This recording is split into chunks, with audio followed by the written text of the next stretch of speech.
Now that we have WordPress installed on our website, we can go ahead and start editing the actual site. The way that you will do that is by clicking the link with wp-admin at the end.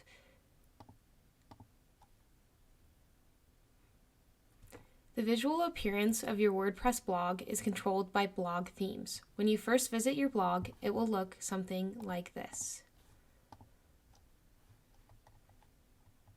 As you can see, it is very blank and bland. While that is because you don't have any content on your website right now, you can still start to customize the look and feel of your blog. The way you can do that is by clicking on the left sidebar, displayed here, and clicking on Appearance. We are now in the Themes editor. There are thousands of WordPress themes available, both free and paid. As a beginner, you may want to try out a few of them on your site until you find the right one. The following themes are those that automatically downloaded to your website as potential options. However, you can also explore even more templates by clicking on the Add New button at the top. There are thousands of free and available templates for you to choose from, so this can seem a little overwhelming. But one way you can simplify the search is by clicking this Feature Filter option. From there, you can filter by subject, features, and layout. Since we are making a blog, I will click Blog and Apply Filters. Once you get to this page, you can take your mouse over to a new theme and you will see the Preview button. Clicking on it will open the theme preview where you can see how the design would look on your website.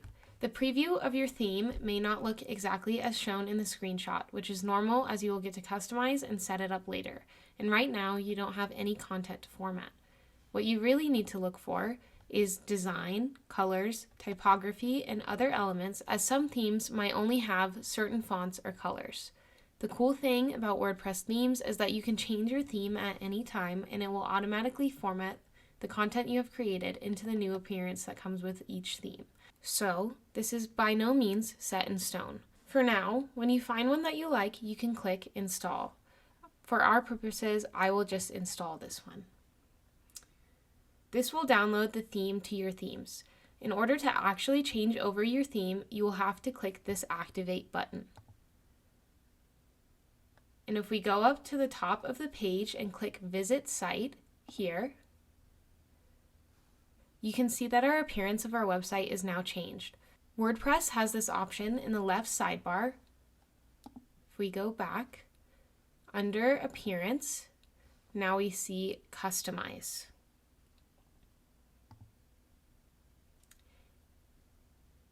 Here you can see all the options that this particular theme has, including things like site identity, colors, and menus.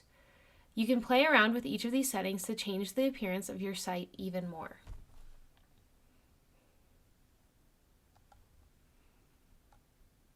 Now, we still don't have any content that we've created to be on our pages, so we can't really see exactly how the theme will look.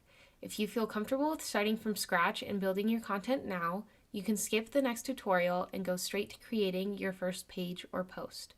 However, if this empty space is daunting to you, you can find a theme with a starter site option that will automatically create starter content so that you can edit instead of creating from scratch if that feels better.